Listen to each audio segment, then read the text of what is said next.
धनुजवन कृशानं ज्ञानिनामग्रगण्यं सकल गुण निधानं वानराणामधीशं रघुपति प्रिय भक्तं वात जातं नमामि। गुरुर्ब्रह्मा गुरुर्विष्णु गुरुरेव महेश्वरः गुरु साक्षात् परं ब्रह्म तस्मै श्री गुरुवे नमः। सभी के अंदर विराजमान उस सर्वोच्च सत्ता को मेरा शत शत वंदन नमन प्रणाम। प्रभु की इस वाणी में प्रवेश करते हैं।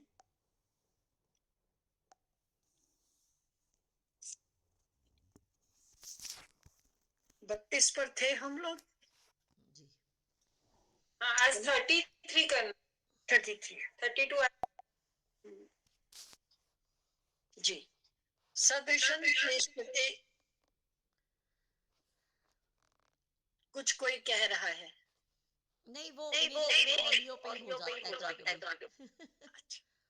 सदृशं चेष्टते स्वस्या प्रकृते ज्ञानवान अपि प्रकृतिं यान्ति भूतानि निग्रहः किं करिष्यसि किं करिष्यति। ये प्राणी प्रकृति को प्राप्त होते हैं, यानी अपने अपने स्वभाव से परवश हुए हुए कार्य करते हैं। ज्ञानवान भी अपनी प्रकृति के अनुसार चेष्टा करता है, फिर इसमें किसी का हठ क्या करेगा। अब प्रभु उनको बता रहे हैं कि मेरे मत में न चलने वाला तो नष्ट हो जाता है, और इस पर जिज्ञासा होती है कि यदि कोई भगवान के मत के अनुसार कार्य नहीं करता और हठ पूर्वक कर्मों का त्याग कर देता है तो इसमें हानि क्या है। हर किसी की अपनी इच्छा है, और अगर वो ऐसा कर देता है तो उसको हानि क्या है। तो वो ये कहते हैं सदृशं चेष्टते स्वस्या प्रकृति ज्ञानवान, कि प्रकृति से ही सभी लोग अपने अपने कार्य को करते हैं। प्रकृति ये सारे कार्य करवाती है, स्वयं से कोई भी कार्य नहीं करता। और ये कार्य करने में जो आपका मन है सबसे ऊंचाई पर है। मन है, बुद्धि है, आपकी 5 ज्ञानेंद्रियां हैं, कर्मेंद्रियां हैं, पंच तन मात्राएं हैं। ये तत्व आपके कार्य करने में सहायक होते हैं। हर व्यक्ति अपने स्वभाव के अनुसार कार्य कर रहा है। दुष्ट दुष्टता में लगा है, दानी दान में लगा है, बालक पढ़ने में लगा है, खेलने में लगा है। अपने अपने स्वभाव के अनुसार हर व्यक्ति कार्य कर रहा है। आंखों ने कोई चीज देखी, जीभ ने लाल लगाई और आप खाने को आ गई, तो जो मुंह ने खाया और सारे सिस्टम ने पचाया, इसमें हमने तो कुछ नहीं किया। ज्ञानी भी यही करता है और अज्ञानी भी यही करता है। प्रत्येक व्यक्ति अपनी प्रकृति के अनुसार कार्य कर रहा है। ज्ञानी व्यक्ति वो कहते हैं कि ज्ञानी भी खा रहा है, मैं भी खा रहा हूं, फर्क क्या है। उसने भी 2 रोटी बनाई, 2 रोटी खिलाई और खाई। मैंने भी 2 रोटी बनाई, अपने घर में सबको खिलाई और खुद खाई। तो मेरे में और ज्ञानी में फर्क ही क्या है। उसी का नहीं, फर्क तो है। एक व्यक्ति ने रोटी इसलिए खाई कि वो ये सोचता है कि ये सारे काम इंद्रियों के हैं, और शरीर को चलाने के लिए एक भोग की आवश्यकता है, कुछ खाने की आवश्यकता है, नहीं तो शरीर चलेगा नहीं। उसने इसलिए खाई, और उसने उसमें स्वाद नहीं देखा, रस नहीं देखा, मात्र ये कि भोजन करना है, सो जो आया सो कर लिया। इनके लिए राम सूरदास जी, जिनकी गीता के ऊपर टीका बहुत प्रसिद्ध है, कहते हैं कि जब वो खाना खाते थे तो वो 10 घरों से भिक्षा मांगकर खाना खाया करते थे। 10 घरों से भिक्षा आती थी, और उनके पास एक लकड़ी का कुछ पात्र था और लकड़ी की एक चम्मच थी। उनके शिष्य उसमें डालते जाते थे और वो खाते जाते। जो मैंने अभी 2-3 दिन पहले आपको इसी घटना को बताया था कि ये नहीं देखते थे कि पहले नमक खाया कि पहले मीठा खाया। उस पात्र में हर चीज आती थी, रोटी भी उसी में, चावल भी उसी में, रायता भी उसी में, खीर भी उसी में, और वो खा लेते थे। खाना है इसलिए खा रहे हैं, शरीर को चलाना है इसलिए खा रहे हैं। और जो भिक्षा में आता था 10 घरों से जो आया, उसको वो लकड़ी के पात्र में रखकर लकड़ी के चम्मच से वो बस अंदर कर लिया करते थे। उन्हें कोई स्वाद, कोई तत्व, कुछ की चिंता नहीं थी, बस खाना है इसलिए खा लिया। खाने में कहीं उनका कुछ दिल दिमाग लगता नहीं था, बस खा लिया। अब किसी ने कहा ज्ञानी ने भी वही काम किया, मैंने भी वही किया। और आपने क्या किया? 56 पकवान बनाए, अलग अलग खाया, एक एक चीज का स्वाद लिया, अपनी राल टपकाई, और फिर आपने कहा कि पेट आज ज्यादा भर गया, अब इसको पचाने के लिए हाजमोला भी खाना है। ये ज्ञानी और अज्ञानी का फर्क है। ज्ञानी क्या करता है? ज्ञानी कर्म करता है, वो भी खाता है, वो भी पीता है, वो भी उठता है, वो भी चलता है, वो भी बात करता है, वो भी कमाने जाता है, वो भी घर में कमाई लाकर देता है, उसमें से कुछ बचाता है, सारे वही काम करता है जो हम साधारण मनुष्य करते हैं। लेकिन ज्ञानी के करने में और अज्ञानी के करने में, अज्ञानी इसलिए नहीं कि उसको कुछ आता नहीं है, अज्ञानी इसलिए कि वो विशेष प्रकार से उस कर्म को कर सकता है लेकिन करता नहीं है, इसलिए अज्ञानी। तो ज्ञानी और अज्ञानी में मात्र एक अंतर ये है कि ज्ञानी ये सोचता है गुणा गुणेषु वर्तन्त, ये सब चीजें ठीक है, पेट को शरीर को चलने के लिए खाना चाहिए, खा लिया। वो उसमें स्वाद, गुण और ये सब नहीं देख रहा है। और हम सब उसमें, वो उसमें अपने कर्तापन को समाप्त कर देता है कि मैं खा रहा हूं, मुझे लगेगा, मैंने खाया, मैंने इकट्ठा किया, उसमें से मैंने निकाल देता है। और हम, नहीं नहीं, मैंने आज बहुत स्वाद खाना बनाया है, आजा। दूसरे को कहते हैं नहीं तू खा।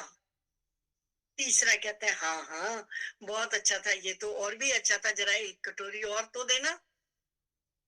ये जो मैं मेरा का कर्तापन है, जब हम उसमें कर्तापन डाल देते हैं, वो बंधन का कारण है, और वो बंधन फल का कारण है।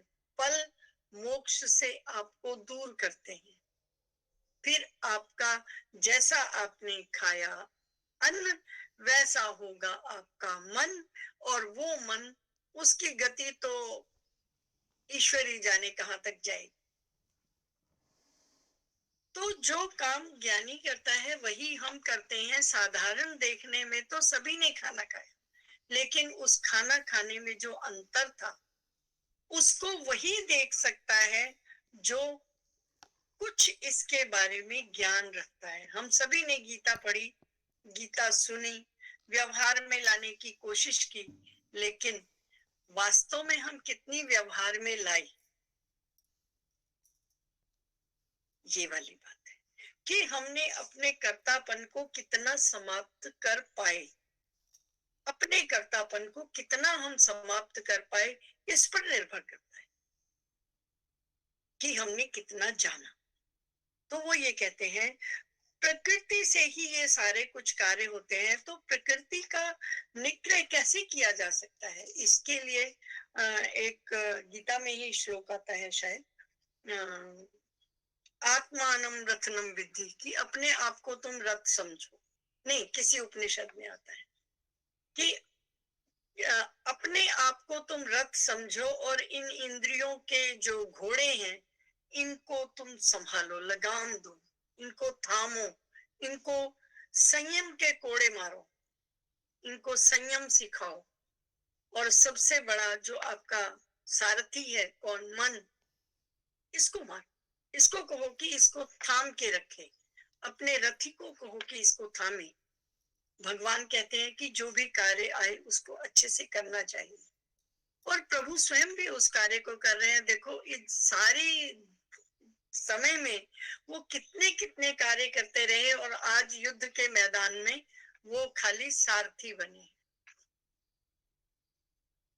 वो कह रहे देखो मैं कितने अच्छे से अपना काम कर रहा हूँ।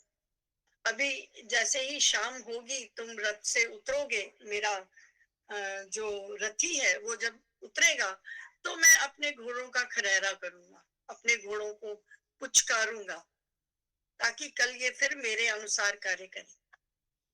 जिधर मैं कहूं उधर चले, जिधर जितने कदम चाहूं उतने कदम घोड़े चले और उसके बाद वहीं के वहीं थम जाए। सारथी कौन अच्छा? जिसकी लगाम अपने घोड़े की अपने काबू में। तो हमारा मन क्या है? वो हमारा सारथी है। उस मन को संयमता सिखाओ, उस मन से संयम लाओ और इस रथ को अच्छे से चलाओ। ये प्रभु कहना चाहते हैं यहाँ। तो वो कहते हैं कि इस प्रकार जो प्रकृति के अनुसार, क्योंकि वास्तव में हमारी प्रकृति बनी ऐसी है कि आत्मा परमात्मा है, जीव और प्रकृति है। वो मन बुद्धि को एक आदेश दे, बुद्धि मन में सोचे ये ठीक है, कितना करना है, फिर हमारी इंद्रियां उस तरफ बढ़े। हम जो इसको उल्टा चला रहे हैं कि आंखों ने कुछ देखा और उसने मन से कहा मुझे ये खाना है, बुद्धि ने कहा खा लो। ये जो हमारी उल्टी प्रवृत्ति है, इसी के लिए कहते हैं जरा मन दिया वागा मोड़े, ऐसा कोई संत मिले कि जो इन मन की लगाम को उल्टा चलाए। जो जिस हम चल रहे हैं, अगर हम उसको सीधा समझते हैं तभी तो चल रहे हैं, इसको जो पलट दे, ऐसा कोई संत मिले।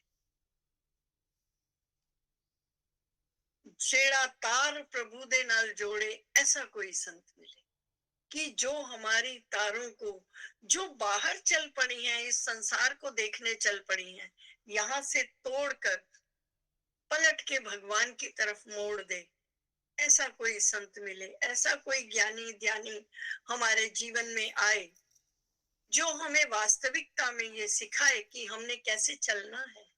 हमें तो चलना ही नहीं आता और हम किसी भी व्यक्ति को, मैं भी ऐसे ही, मैं भी अंजी की, मैंने भी ऐसे ही किया था। अरे भाई नहीं किया था। आप देखो, ज्ञानी व्यक्ति ने भी खाना खाया, तुमने भी खाना खाया, कितना अंतर है उसमें। आप उस अंतर तक आने के लिए आपको ये संयम सीखना होगा और इस मन की उड़ान को अंदर की तरफ को मोड़ना होगा ताकि वो उस परमात्मा के दर्शन कर सके, ना कि वो बाहर इंद्रियां जो है विषयों की ओर भागते भागते भागते भागते गिर चुकी। क्योंकि प्रभु ने कहा काम एश क्रोध एश, काम और क्रोध। काम का अर्थ काम इच्छा नहीं, कामनाएं हैं। आपकी कामनाएं, कामनाएं विषयों का इंद्रियों से संयोग, ये कामनाएं। इन कामनाओं से स्वयं को हटाओ। और इसी बात को जब रामायण में भी कहा, हर जगह इस बात को समझाया गया इसी ढंग से कि आप ये देखो, जिस समय जंगल में आग लग जाती है, ठीक है, जब बहुत घने जंगलों में आग लगती है तो हम क्या करते हैं? क्या हम उस अग्नि को बुझा सकते हैं? नहीं। हम क्या करते हैं? अगल बगल के पेड़ काटना शुरू कर देते हैं ताकि उसको ईंधन ना मिले। किसी भी अग्नि को बुझाने का तरीका हमेशा पानी नहीं होता, उसको उसका खाना नहीं देना भी होता है।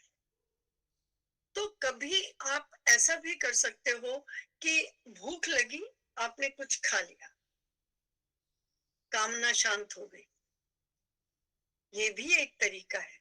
लेकिन हर समय ये तरीका काम नहीं देता। कभी कभी ऐसा भी काम देता है कि आपने अगल बगल के सारे पेड़ काट दिए तो उस आग को भोजन नहीं मिला, वो शांत हो जाएगी। दो तरीके। तांस तितिक्षस्व भारत, इसी के लिए अर्जुन को कहा तांस तितिक्षस्व, उसको सहन करो। तो सह इसके लिए एक उदाहरण आता है रामकृष्ण जी का, कि वो एक बार परमहंस जी का, उनके एक बार दिमाग में आया कि शिकंजी पी जाए, ऐसे मन में आया। और उन्होंने तो सब लोगों ने कहा कि महाराज जी खाने का समय हो गया। तो उनको लगा कि मेरे मन में भाव कैसे आया नहीं खाना। वो कहते हैं पहले मैं नहाने जाऊंगा। वो गंगा जी की तरफ चले गए। अभी वो गंगा जी पहुंचे नहीं थे, तो एक सेठ जी आ रहे थे कि महाराज महाराज मैं आपके लिए ना नींबू लाया हूँ, आपको शिकंजी पिलाऊंगा। परमहंस जी की तो आंखें खुल गई। उन्होंने कहा ये तो गड़बड़ हो गया। उन्होंने कहा अच्छा भैया ऐसा है, आप लाए हो, आपका धन्यवाद, आप नींबू मुझे दे दो, मैं शिकंजी बनवा के पी। अब सेठ जी अपना काम धाम सब छोड़ के आए थे, वो जानते थे इस बात को। तो उन्होंने कहा नींबू आप मुझे दे जाओ। उन्होंने परमहंस जी को नींबू दिया, चल दिए। उन्होंने कहा अरे इतनी बड़ी लालसा कि जिसके लिए प्रभु को इस सेठ को तंग करना पड़ा। इच्छा मेरे मन में आई, प्रभु ने सुनी, इस सेठ के हाथों नींबू भिजवा दिया कि मुझे इतने सारे लोग तंग होंगे मेरी एक इच्छा को पूरा करने के लिए। तो उन्होंने उस नींबू के टुकड़े किए और एक एक टुकड़ा गंगा जी में फेंका, अपने मन को दिखाकर तुझे ये खाना था, ये ले। हमारे और ज्ञानी व्यक्ति के कार्य करने का अंतर।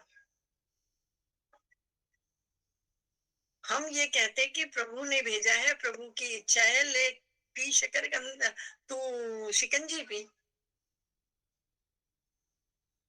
वो कहते हैं कि मेरी इच्छा, भाई इतने पहुंचे हुए व्यक्ति के तो मन में भाव आए और वो पूरा ना हो, ये तो संभव ही नहीं है। तो उनके लिए प्रभु को कष्ट हो, मेरे इष्ट को कष्ट हो, ये कैसे? और फिर खाली इष्ट को कष्ट हुआ ऐसा नहीं, उसके बाद एक भक्त को भी उनके कष्ट हुआ कि वो अपने सारे काम छोड़ के नींबू लेके मेरे पीछे पीछे यहाँ तक चला है। कुछ ज्यादा ही हो गया। उन्होंने नींबू के टुकड़े अपने आप को दिखा के नींबू खाएगा, ये गया गंगा जी में। और उन्होंने सारे नींबू को वहां फेंक दिया, अपनी इच्छा का दमन किया और नहाए धोए और अपने फिर गति को लग गए। ये है किसी ज्ञानी व्यक्ति के इंद्रियों को दमन करने का। और ऐसा हमेशा नहीं करना है। छोटी छोटी चीजों को पूरा कर दो, ठीक है, लेकिन जब वो इतनी उत्कट हो जाए कि वो आपके ऊपर हावी हो जाए, तो आपको उसे दमन करना भी आना चाहिए। वही वाली बात कि तेज भागती गाड़ी कौन सी जिसकी ब्रेक अच्छी। किसी ने कहा इसमें ब्रेक नहीं है भैया, बाकी गाड़ी फर्स्ट क्लास है, इसकी इतनी स्पीड है, इतना एक्सकेलेटर है, इतना पेट्रोल भी भरा हुआ है इसमें, मतलब वो और जो भी कुछ होता है लाइसेंस और ये क्या पोल्यूशन, सब कुछ फिट है गाड़ी, बस ब्रेक थोड़ी सी टेढ़ी है। पर जितना मर्जी भगा ले ये गाड़ी अच्छे से भागेगी, ले जा।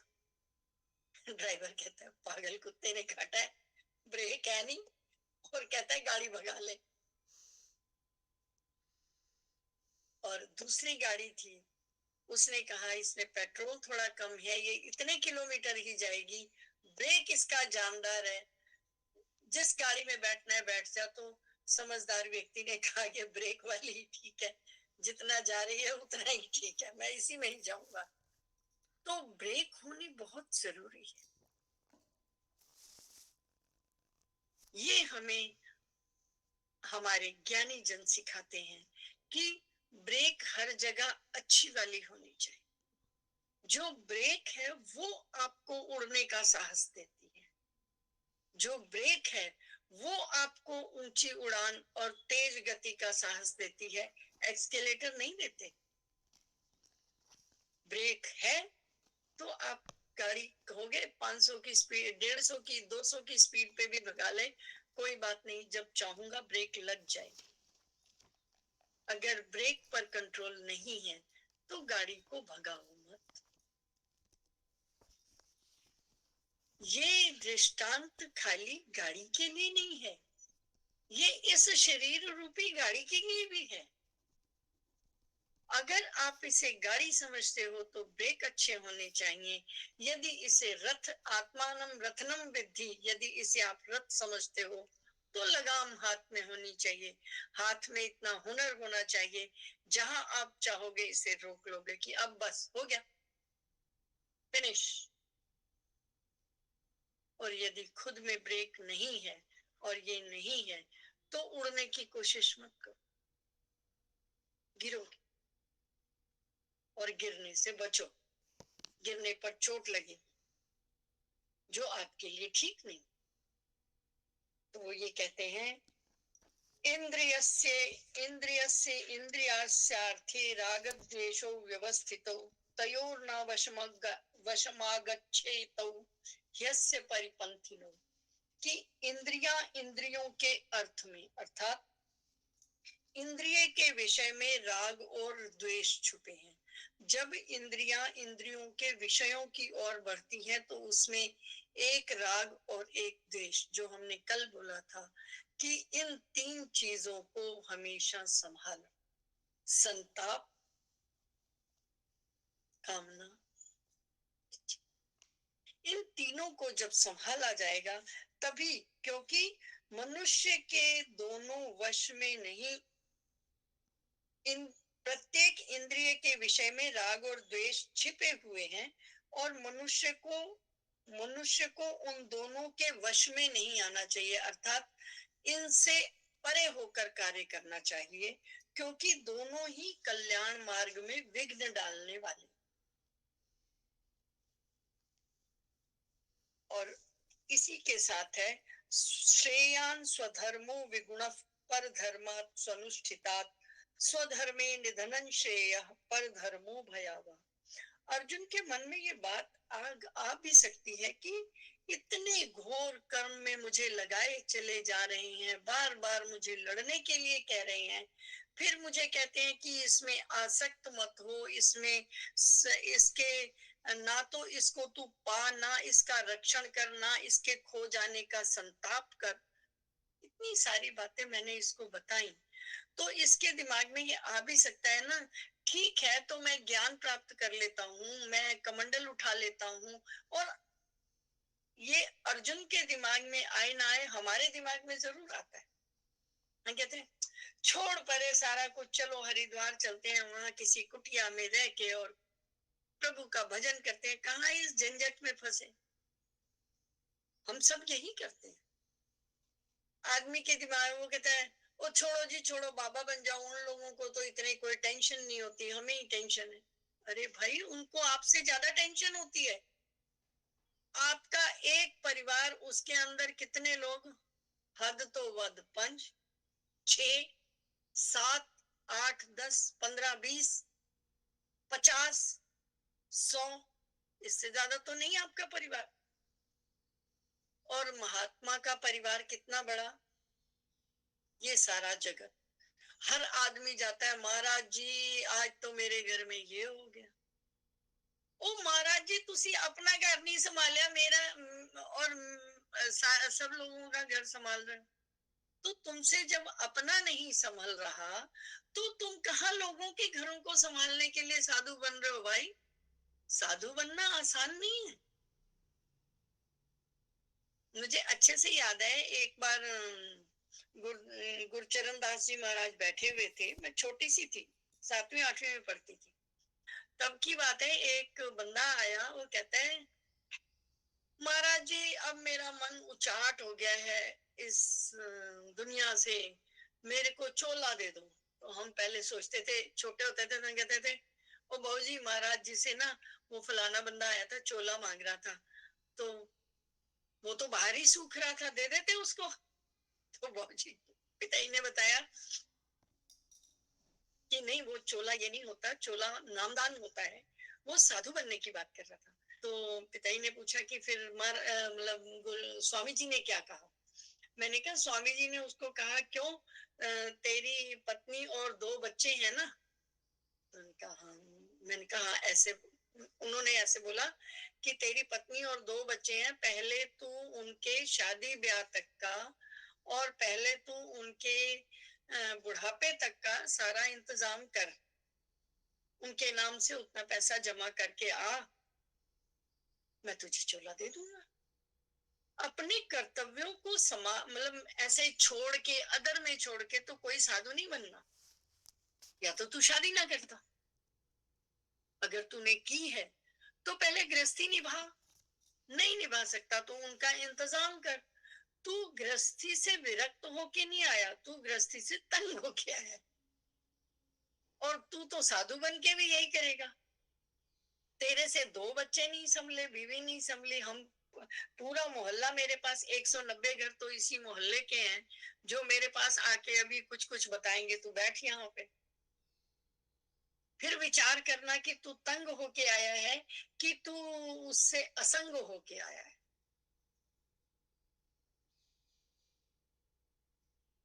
तो साधु संत बनना इज नॉट ए जोक। ये कोई आसान बात नहीं है कि हम ये कहते हैं कि महाराज जी के पास हम सारे महाराज जी के चरण छू के अपने सारे पापों को वहां देने चले जाते हैं। उनके पास इतनी शक्ति है कि वो उन पापों को लेके अपने पास नहीं रखते, समाप्त करते हैं। अगर वो सबके भुगतने लग जाए तो बस तो वो भुगतान ही देने के लिए आ गए। कितनी उनकी पूजा को हम लेकर आते हैं, ये उनका कर्म है। और वो क्यों करते हैं ऐसा? वो इसलिए करते हैं कि वो उनका कर्म है, इसलिए वो करते हैं।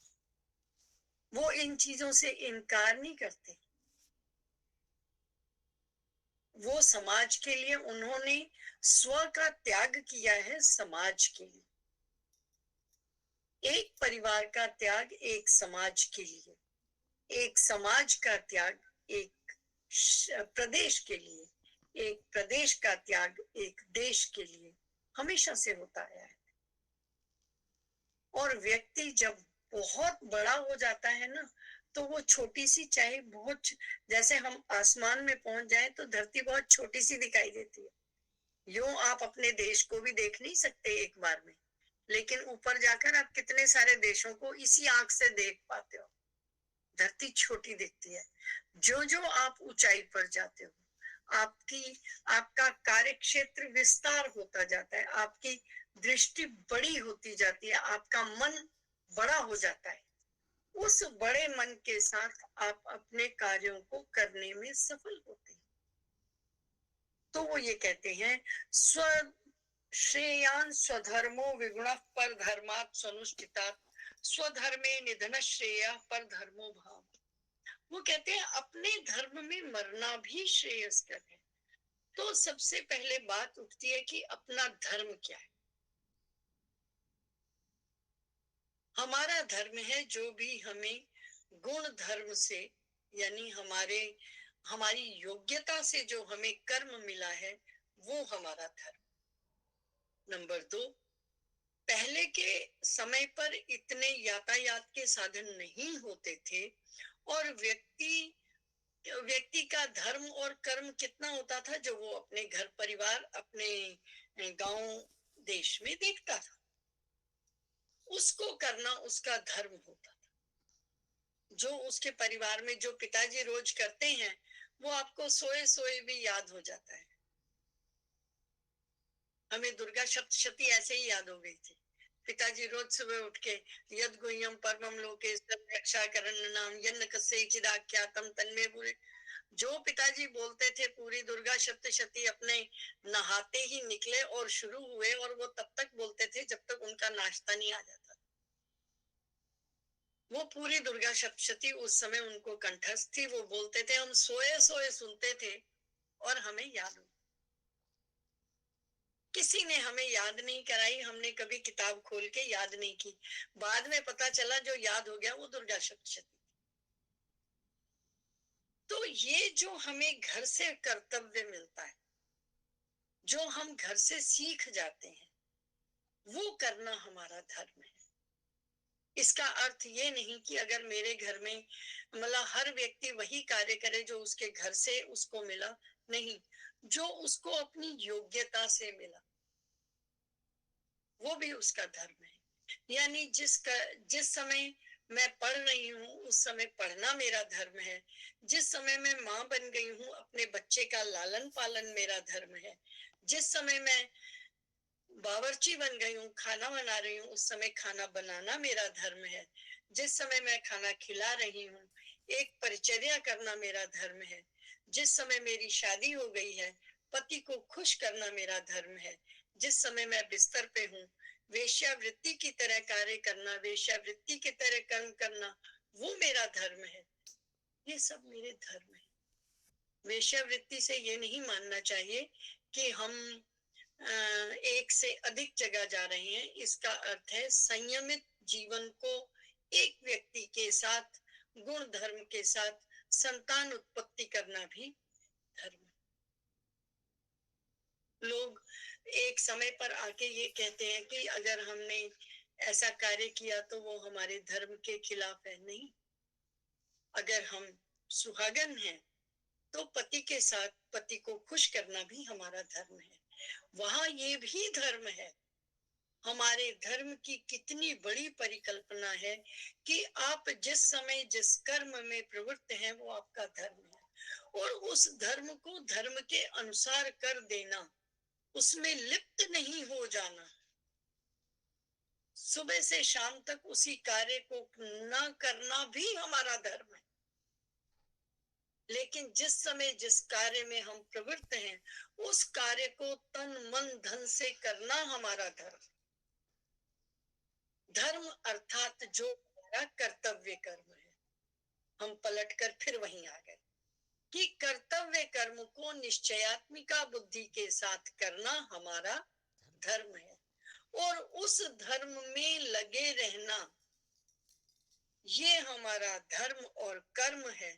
उस निश्चयात्मिका बुद्धि का जो कर्म है वही हमारा धर्म है, और अपने धर्म में मर जाना श्रेयस्कर है, बजाय कि दूसरे धर्म में जाकर आप मालपुए खाओ।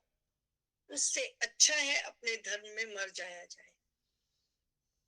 इसको मैं ऐसे समझा सकती हूँ कि एक व्यक्ति व्यापारी था और उसकी अच्छी भली किराने की दुकान थी, और वो अपने किराने की दुकान से बहुत बढ़िया अपने घर को चला रहा था और बहुत अच्छे से कर रहा था। एक दूसरा व्यक्ति था जिसका शेयर बाजार का काम था, और उसके घर में उसके बच्चे ने अभी नया नया शुरू किया, और उसने अपनी कमाई से उस शेयर मार्केट की कमाई से गाड़ी लाया। तो बनिया सोचता है कि यार इससे अच्छा तो शेयर मार्केट है, मैं तो इतने दिन से काम कर रहा हूँ, मेरे घर गाड़ी नहीं आई, इसके घर गाड़ी आई, मैं अपना पैसा शेयर मार्केट में लगा देता हूँ। अरे भाई काहे माथा फोड़ रहा है अपना? तेरी एक्सपर्टी है अपने इस काम में, किराने के काम में, कितने बढ़िया तरीके से तू कर रहा है, इसी में माल ज्यादा भर, जिसकी जरूरत है वो माल भर, और तेरा माल बिकेगा, तेरे पास पैसा आएगा, तू गाड़ी ले लेना। अगर तू दूसरे के शेयर मार्केट में जा रहा है जिसकी तेरे पास एक्सपर्टी नहीं है, तो जो तेरे पास धन है वो भी तू गंवा देगा, तू शेयर मार्केट से कमा नहीं सकता। स्वधर्मे निधन श्रेय, इसका अर्थ ये कि जिस काम में तेरी योग्यता है उस काम को तू कर रहा है, उसी काम से तूने इतने सालों से, तेरे पुरखों तक ने इसी से घर चलाया, सब कुछ किया। आज तू सिर्फ दूसरे को देख के कि उसने शेयर मार्केट से कमाया, और तू अपना धन जो अच्छा भला तूने कमा रखा है शेयर मार्केट में लगाने जा रहा है, तुझे नॉलेज नहीं है उसकी, और तू उसमें घाटा खाएगा तो फिर तेरी मृत्यु है ना। इससे अच्छा तू गाड़ी 2 साल के बाद ले, लेकिन अपने उसमें कमाता तो रहे। तू अपने इस पैसे को चला है आग लगाने, कैसे आएगी गाड़ी? तो जहां आपकी योग्यता है, जहां आपका धर्म है, उस कर्म में उस कर्म को निश्चयात्मिका बुद्धि से करते रहना ही धर्म है। और उसी धर्म के लिए कहा गया कि क्योंकि मैं आपको यहाँ पर एक बात और पुरानी याद दिलाऊं। जब हमने गीता आरंभ की थी तो मैंने बताया था कि जब गीता का प्रादुर्भाव हुआ तो धर्म नाम की कोई चीज नहीं थी। ना ईसाई उस समय थे, ईसाई 2000 साल पहले ही तो बने। 2023 चल रहा है ना आपका, तो 2023 साल पहले ही ईसाई धर्म आया। उसके कुछ समय पहले ही मुस्लिम धर्म आया, पारसी धर्म आया। ये सारे धर्म गीता जी के समय नहीं थे, मात्र सनातन था। तो जब हम गीता जी में धर्म की बात करते हैं तो उसका अर्थ रिलीजन नहीं है। कर्तव्य कर्म हमारा धर्म है। जैसे हम क्या कहते हैं कि अग्नि का धर्म है जलाना, अर्थात स्वभाव ही है अग्नि का जलाना, तो वो उसका धर्म हो गया।